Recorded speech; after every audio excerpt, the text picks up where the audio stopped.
How's it going, everyone? Daniel Rodriguez here, aka Big D. It's time to review The Librarians, the Season 2 premiere. Spoiler review. If you have not seen the episode, go to tnt.com/librarians, watch the full episode there. And this is covering Season 2, Episode 1 and Episode 2. Episode 1, we're going to talk about first. We'll review it, then Episode 2, recap it, review it.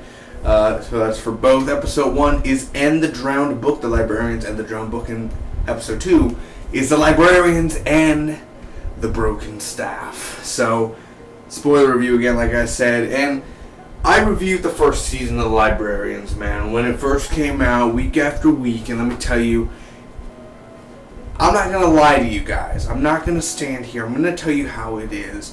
And I'm not gonna sugarcoat it. Oh, it's such a great premiere. It's such a great show. Oh, blah blah blah. I'm telling you how it is. I ain't gonna lie to you. I'll make it as entertaining and fun as possible. But I'm not going to just stand here and tell you what you want to hear. I'm gonna tell you how I see it and what I think about this show. So let me tell you first off. I think season 1 was a good season. It wasn't great.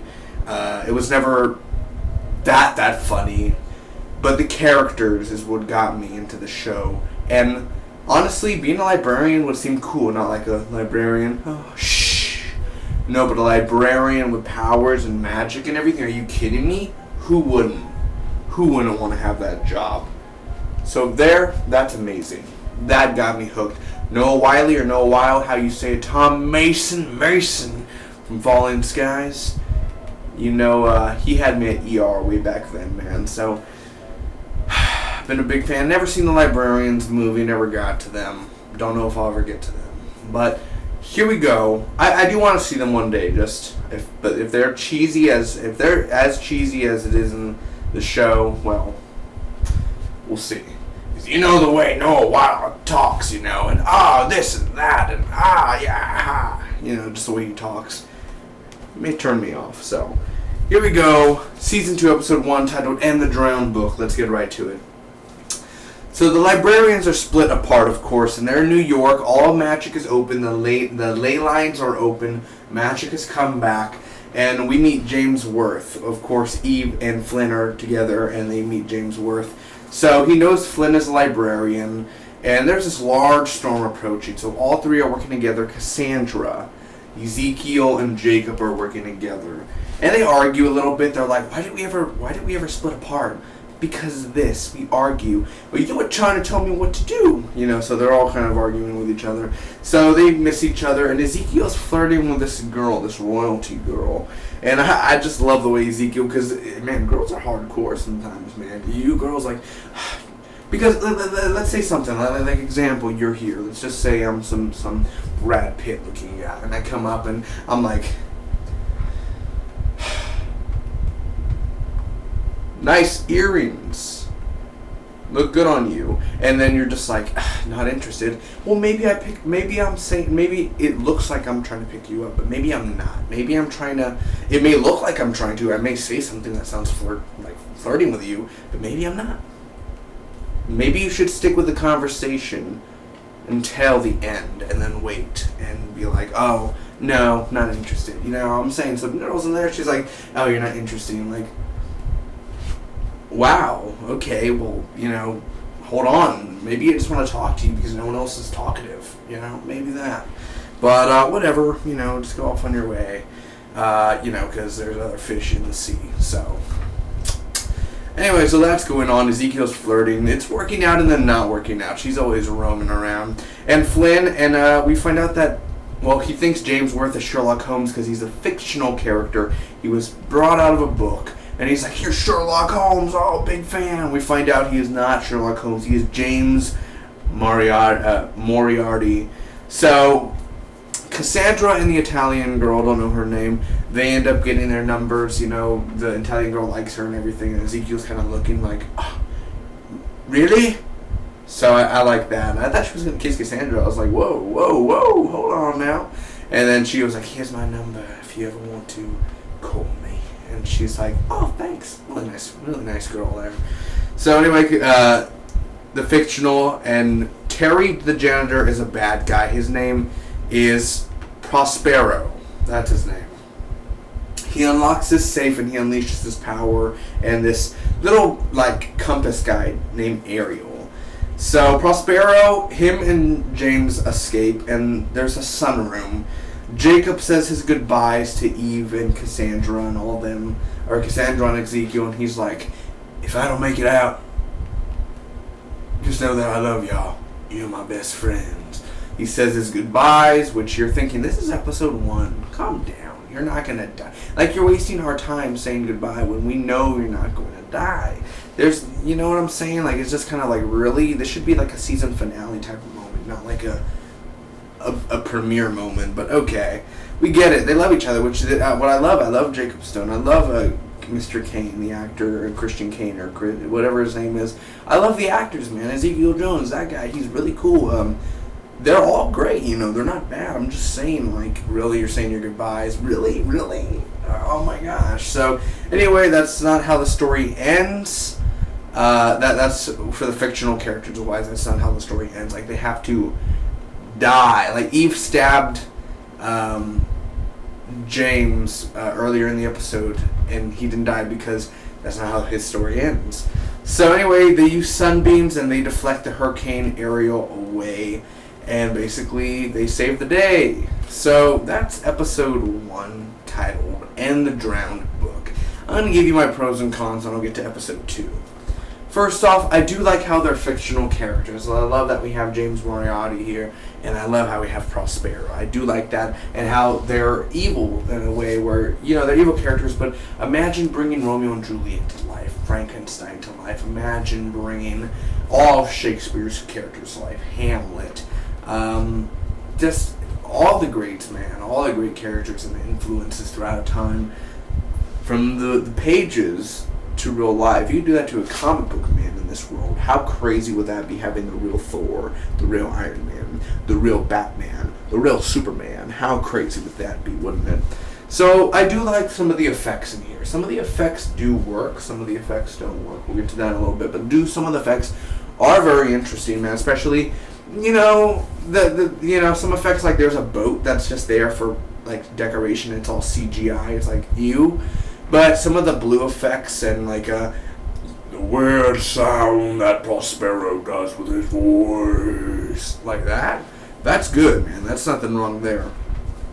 James Worth ended up being James Moriarty. I do like that. I do like that a lot. I don't know the actor there, but I do like the way that he's portraying the character and the way that he, just everything about him. He reminds me of James Purefoy from The Following. So I like that a lot. And Ezekiel flirting as well, and just having the whole Librarians group together again is a great feeling. Now the cons for this episode. It is confusing. It is a confusing episode, man. You're kind of thinking, why did we get here? Why is this all this happening at this exact moment when you kind of get back to this after, you know, a year of it being off? You haven't seen season 1 for a year. You come back and you're like, why? It's a little bit confusing, honestly.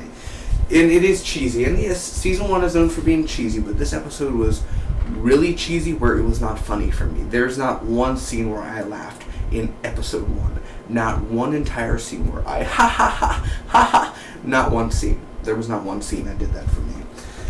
Flynn, man. I love Noah Wiley, but Flynn, this episode, like, there was one part where James and Eve, he escorts her to the other part of the building, and he's kind of like, he's talking to Eve, but Eve's already gone, and he's like, I can do that too. Woman over there, and the other girl right there. But he talks for like 10 or 15 seconds, and I'm like, no one's listening to you, dude. Like, you know, I feel like that's Noah trying to be funny, like just himself trying to like add to Flynn and everything since he's played it for a long time.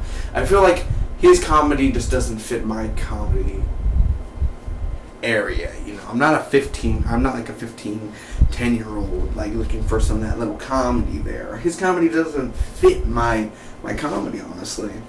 And it was boring, this episode. Parts of it was just very boring. It was it was not done well. The pacing was off. and just the action itself in there. There was really not much action in there to really get you into the mood for a season 2 premiere. Because, it's 2 hour long. It's a 2 hour long premiere. That was a bad mistake. I wouldn't mind if it was an hour long, but a 2 hour premiere, are you kidding me? No, don't do that again, TNT. No more 2 hour premieres. I remember, I loved Dallas, but they canceled it on TNT. I think they did a 3 hour premiere. Was it a 3 hour premiere or something? They've done some 3 hour premieres before, dude. It's dumb. Don't do that. Watch them do a 2 hour season finale. Anyway. So, overall, I'm going to give, for the first episode of The Librarian Season 2, Episode 1 in the Drown Booked, a C+. It's an okay episode. It wasn't good. It wasn't great. It was just okay. Now to Episode 2. I'm going to try to rush through it, give you the long story very short. So this is called The Librarians and the Broken Staff. So first off, Prospero and James are in the library. They are in the library where Jenkins and all of them are in the HQ library. And they end up getting Jenkins, and it's under lockdown, the whole library. Flynn and Eve are in England, and they're looking for the sword, or they're looking for the staff, and he's like, Macbeth. And there's some magic words that pop up, and they end up finding the broken staff under the stage. Jenkins is stalling, and they turn him into ice. Prospero is like, and then Jenkins ended up getting turned up into ice. And the effects there were pretty awesome, I'm not going to lie. Like, it kind of looked like it was a glass casing, and then they add some Misty into it, but it was like, in the ice, man, that's crazy. So the librarian left a note when the staff is gone, and Rebecca Romaine, she's like, that's a little staff. I'm like, oh my god, that's paper. What? That's a little staff, almost as little as your dick. Yeah, no, Wiley. I literally want her to do a joke like that. That would be funny, but of course it's PG. Anyway, so just like, and it's like, blah blah blah, blah blah blah blah, librarian. And I'm sorry if I seem down. The time saving and everything. Like it's only 6:46 and it's been dark out there for an hour. It brings the mood down a little bit, guys. So if I seem like I'm a little mad or to this, it's the whole time zone stuff. It's really bringing me down. But either way, that's going on, and there's another librarian that was 400 years ago. So I was like, okay, well, that's interesting, because that actually got me like, okay, well, who's this librarian? Are they going to learn about it? Are we going to find out who it was? So anyway, so the staff is gone. All the librarians are together, and they got the book from this little girl, and she has a Shakespeare book, and they're like, hi, little girl. Well, can we have that book? We need it to save the world. $50. What? 60. Okay, hold on. 65. Now you listen at $75. She works a hard bargain. If I was her, I'd be like $75 from each of you. You, and you. That's how you get the money done. So anyway, they freed Jenkins. They didn't have to do a spell. They just broke the ice, which is really cool. Prospero's in the elevator in the heart. They're going to the heart. And the Red Queen appears, man, and she ends up attacking Eve and Jacob. And Zeus, through the looking glass, Alice in the Wonderland. And Zeus Lightning and Mars Spear. Ezekiel's trying to grab it, and he grabs the lightning, and Frankenstein appears, who is played none other by the man who plays Butchie Boy, Butch from Gotham. That was really awesome. So Ezekiel, he's basically getting choked. He's choking Ezekiel, and they end up talking to Frankenstein, like, you could get plastic surgery. You live this is the modern day and everything. So he ends up, he's like, that doesn't sound bad. You pay me for a fool. I love the way Frankenstein was.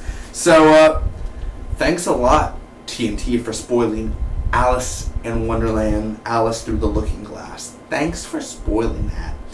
The Red Queen ends up looking at the mirror or something, and then she just turns into a car. It's like, that's probably what's going to happen in the movie. Thanks for spoiling, whatever. I didn't read the book or anything, but now I know how it probably is going to go down, so thanks a lot.